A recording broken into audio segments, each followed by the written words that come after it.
Good morning.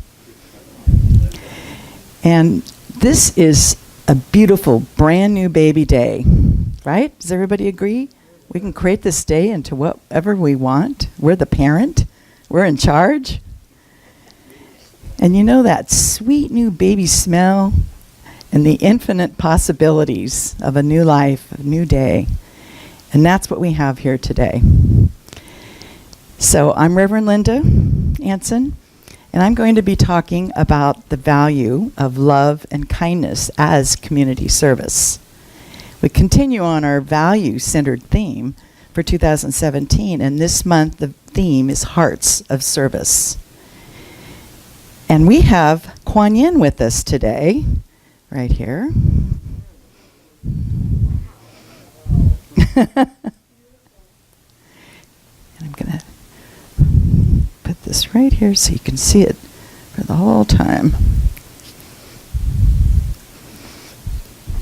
I got this at Asilomar a long time ago, and I bring it out for special occasions, and this is one of those. She's the Chinese Bodhisattva. Am I pronouncing that correctly? The goddess of compassion. And she's known to stand for mercy and kindness, and her name means observing the sounds or cries of the human world. So I have Kuan Yin energy in my life, and it manifests in the way I look at the world and feel for the world. So today, we're going to be discussing how we choose where to give. Give our time, our treasures, and what do we value? And we want to know about the joyful evolution of our spiritual community right here, the community in which we live, and how that ripples out to the greater community, the world community. It starts right here. It starts in your heart. And then where you choose to have your way with the world through your spiritual community is what we're going to be talking about. So in order for us to see a world that works for everyone, we must be that example of possibility in our own personal life, our community life, and in our global expression. We were ordained with God-given talents and gifts in order to lead a divine life. We must not hold back from sharing our gifts with the world in order for us to truly experience what it's like to be a fully expressed being. We must step out into the world and give of our time, our talent, and our treasure. And I wanted to just talk about a nice light subject from Leo Tolstoy, the famous Russian novelist and social reformer. And he was asked questions, and he gave these answers. There's only one time that's important, and that's now. Right now. That's all we have is this moment. It's the most important time because it's the only time when we have any power. The most necessary man or woman is he or she with whom you are. For nobody knows whether we will ever have dealings with anyone else. And the most important affair is to do him or her good. Hi. Because for that purpose alone, that's why we're here. And Dr. Wayne Dyer talks about how service at its very basic core is an inner choice to offer a helpful and healing attitude to others as well as to ourselves. Service is best thought of as a continual focus in your life rather than being limited to certain kinds of giving or in the sharing of relationships. It's a state of mind. It expresses love rather than fear and trust rather than distrust. It focuses on meeting all others as equals, no matter where they're at. And we share a spiritual identity. And this attitude of love reveals itself in action. So it's not just about the thought. It's actually putting that thought into motion. And Emma Curtis Hopkins says, if we feel there's work to do, we may be certain we are the very ones to do it. And that's been interesting because with everything happening throughout our country and past our country and other countries, you want to do it. You want to help. You want to be everywhere. And so we have to think about that sometimes, contemplate it. How can we be of service in those situations? And we'll talk about that. Because it's not our task to fix the entire world all at once, but of stretching us to mend the part of the world that's within our reach. If we felt we were responsible to fix the whole world, we wouldn't do anything. It's just such a big idea that we would just stop in our tracks. So there's other small ways to contribute. Yeah, any small, calm thing that one soul can do to help another soul, to assist them, will help immediately. We don't know which acts or by whom will cause the critical mass to tip toward an enduring good. Can you imagine that? The critical mass. It takes many, many people, which you've seen in different flooding situations and the hurricanes, and it's not just one person. It's a mass of people. So what's needed for dramatic change is an accumulation of acts. Is this still on, Gina?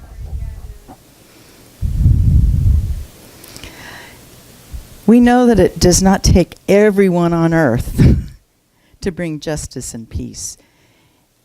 We don't need, it may take everyone, but we don't need that to bring that about. Only a small determined group who will not give up, and that's us. We're it. We're the small determined group right here. And there's lots of small determined groups throughout the world.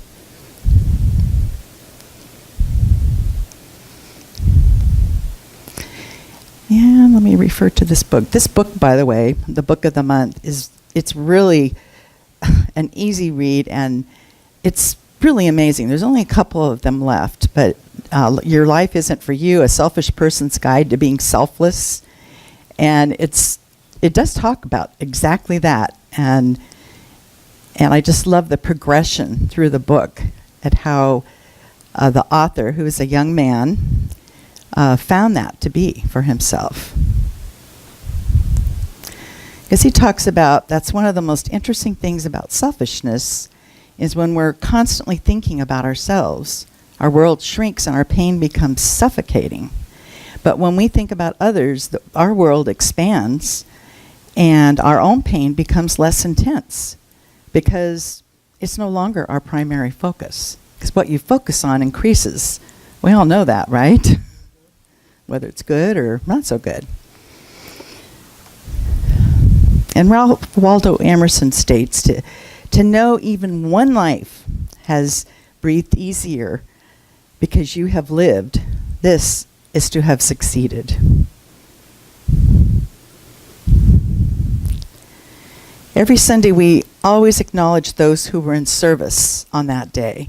People who arrive early to put up chairs, water the plants, freshen up the altars, fold the programs, greet people, bring the food, lay the food out beautifully, and lots of little acts of kindness and service. And how many, if you could raise your hand today, if you even had the smallest part in bringing this all together today, if you could raise your hand. It's a lot. That's a lot.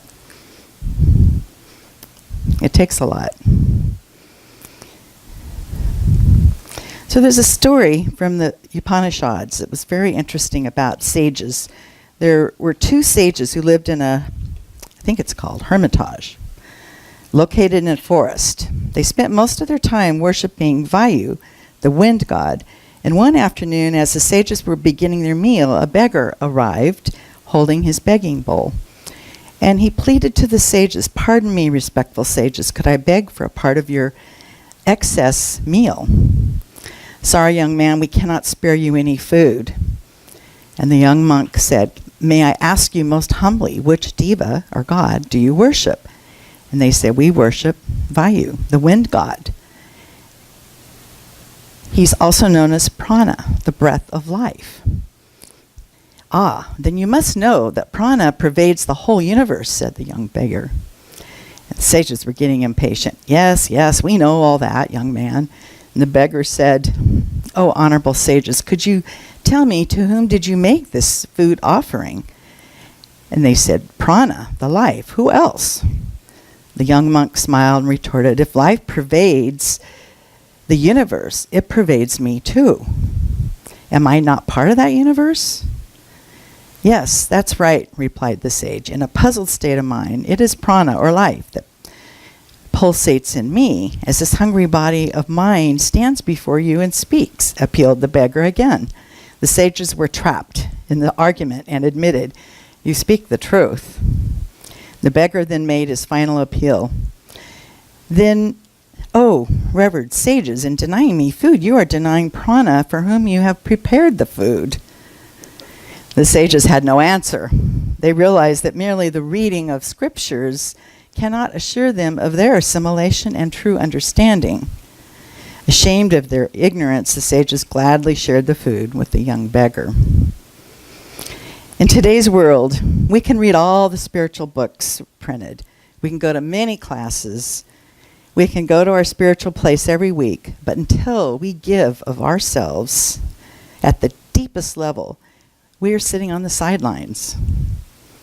We're looky-loos. Have you been sitting on the sidelines waiting for life to come to you? Instead of you being an active player in it? You don't have to answer. Yes, you're willing to say yes. Yeah. I don't think of you as a sideliner. If you want life to work for you, start taking action and serve our community, or the community that you feel feeds you in a spiritual way. And I know that you have many different communities, your family, your work, other hobbies, but this is your spiritual community. The energy of your gifts and service just might bring more to you than you planned. Service not only reveals a larger vision of life, but also steadily moves us along and supports us in the efforts to realize this vision, our vision and the bigger vision. Each time we seek to respond to appeals for help, we are being shown where we must grow in our sense of oneness and what inner resources we can call upon to do so. We don't always know how much we have, really, to share, the resources that are there, and sometimes out of fear we don't offer them. We're constantly given opportunities to experience the inherent generosity of our heart. So approaching each act of caring with the desire to grow, we also meet our fears and resistances. And that happens, right? Maybe you want to help a homeless person, but you have some fear about that yourself. You don't want to be homeless, or you resist that, is this person, can they work? Why are they, just our chatter that goes on.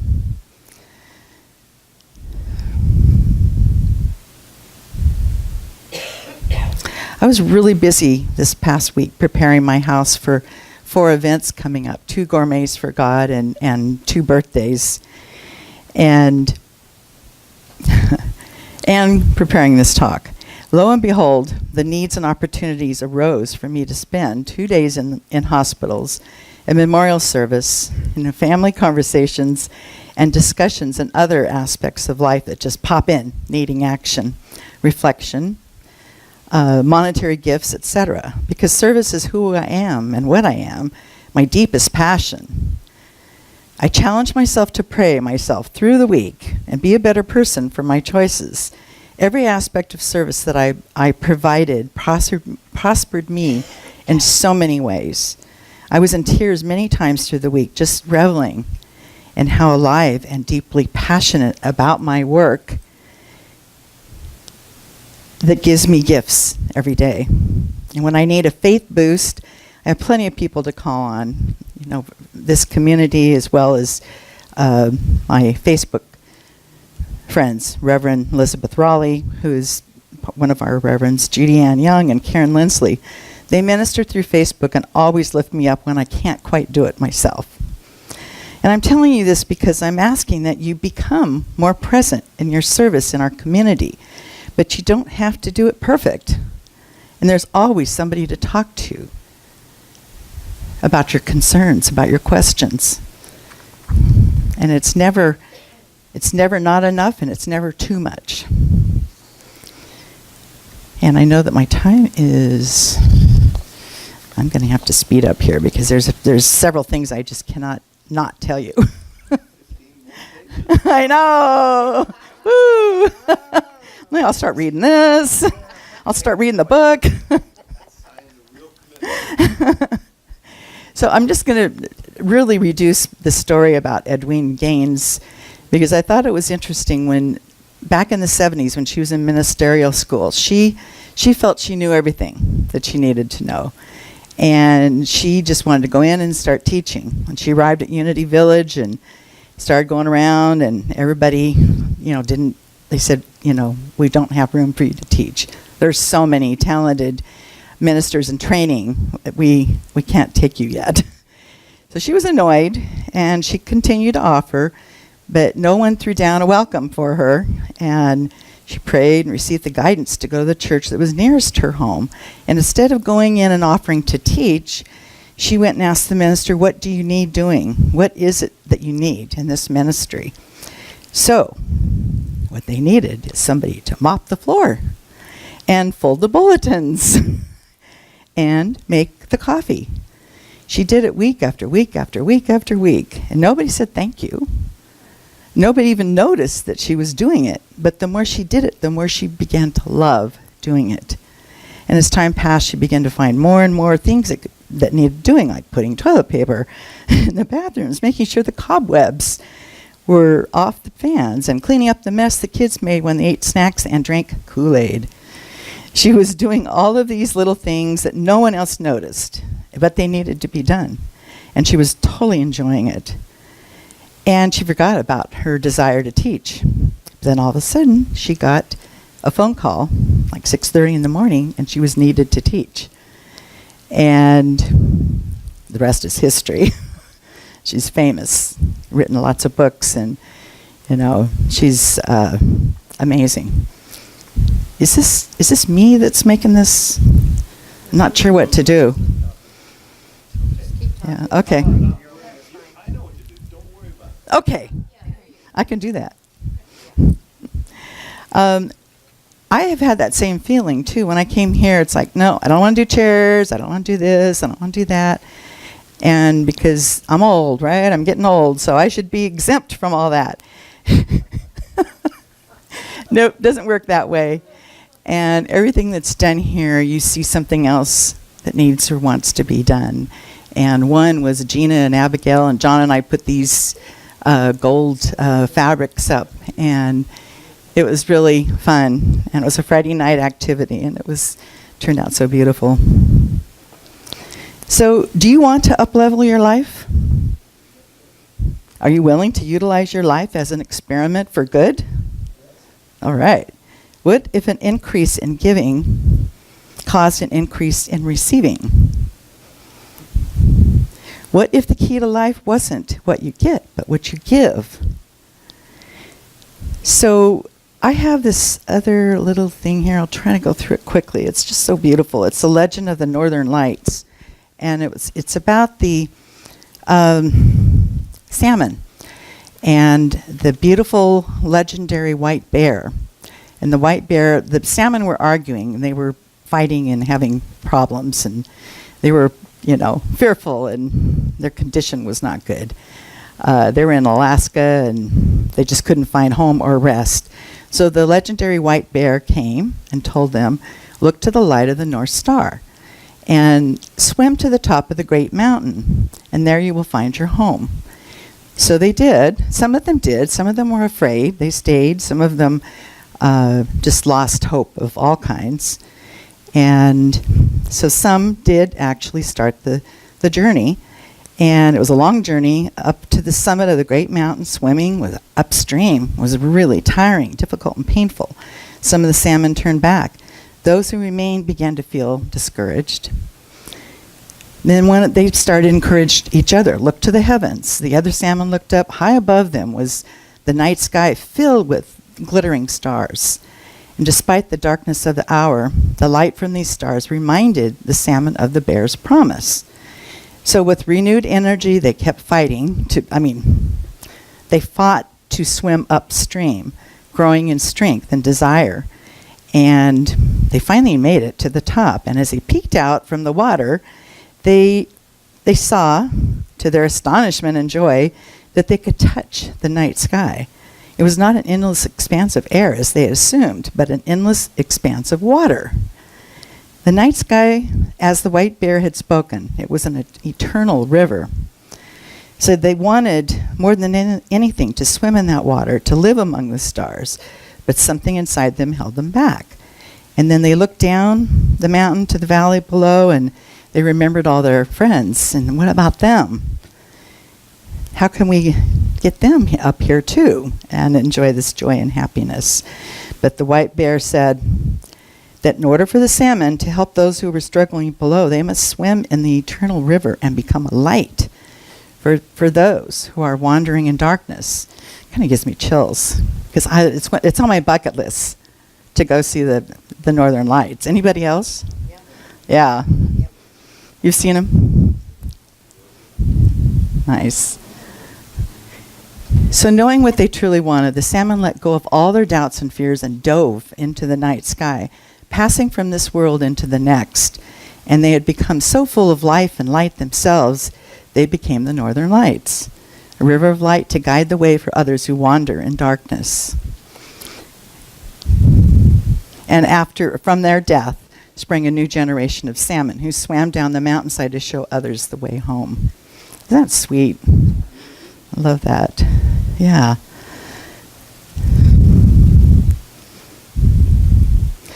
So I have to, really shorten this up.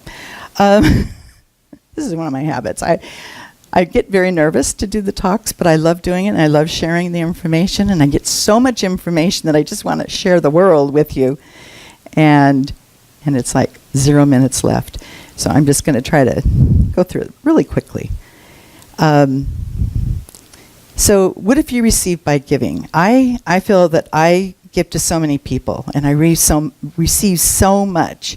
And it's not necessarily from the same people. It doesn't matter. It's all about the flow. And so I took 2 of my grandkids Christmas shopping a few years ago, and they had a really small budget and a really small list. And it was so fun. It was at a mall, lots of people, and my grandson is a little bit nervous around a lot of people, but he went into one of these soap and lotion stores, and he had his list, and so he bought me this. And it's this little, it's kind of rubbed off. I have hardly used any of it because this is so precious to me. It's like $1 or something. And it's just so precious that he bought this for me and put it under the tree. He didn't wrap it up. It didn't matter. To me, it was wrapped in love, and it was just absolutely beautiful. And some of it is rubbed off, but the word bliss is still there. Isn't that so sweet? So it's really, he gave me bliss.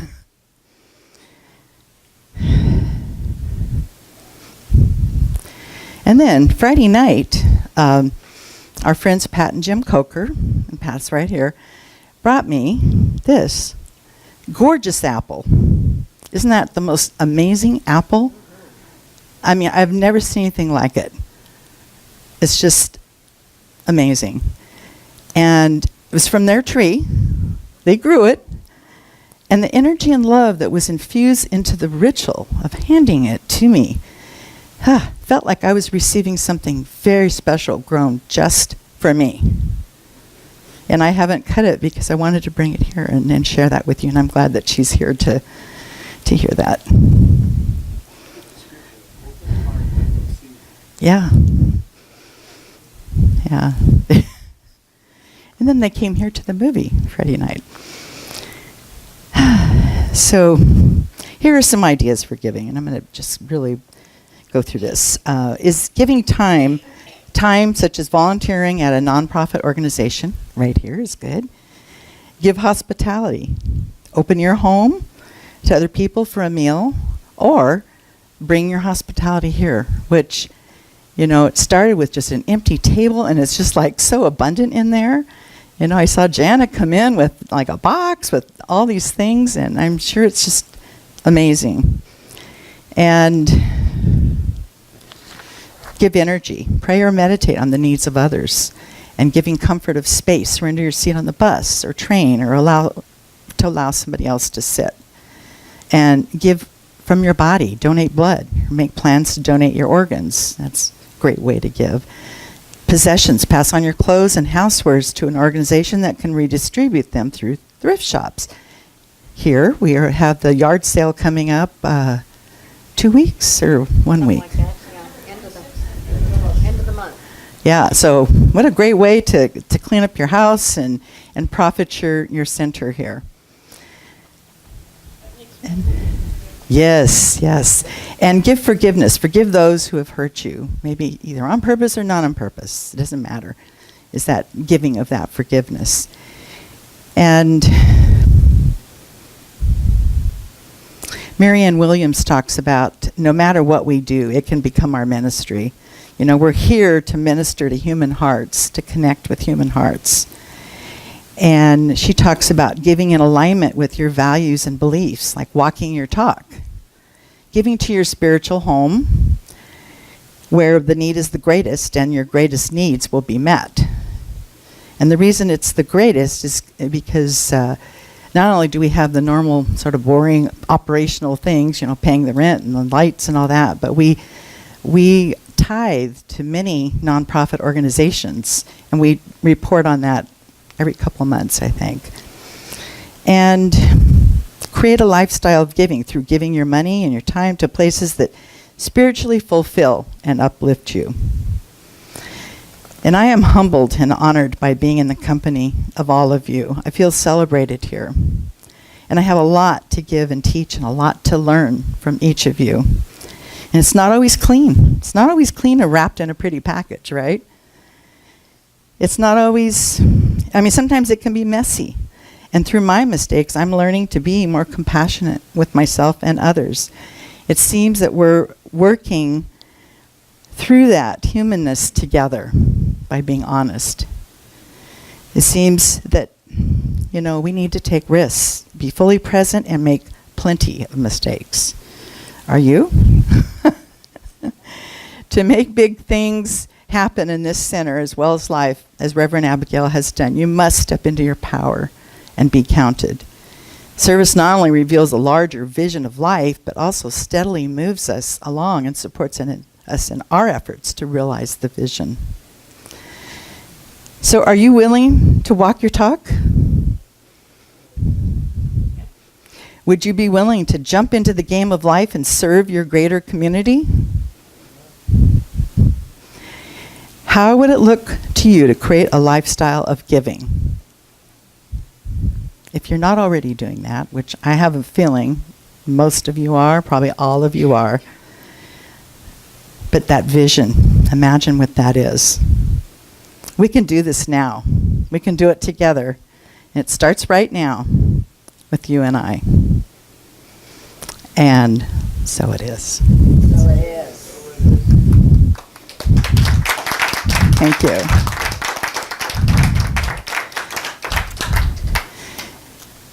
So, let's pray.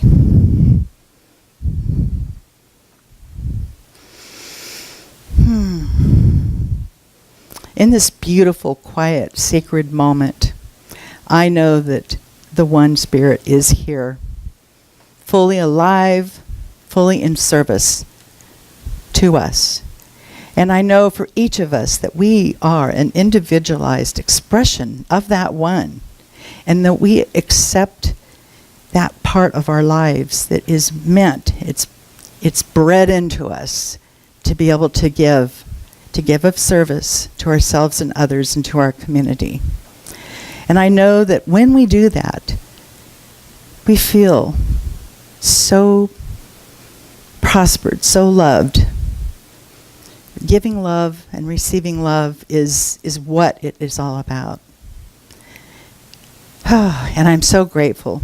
So grateful for this community and what we all do together and what we continue to do together. And I release this knowing that it is being done right now. And all together, and so it is.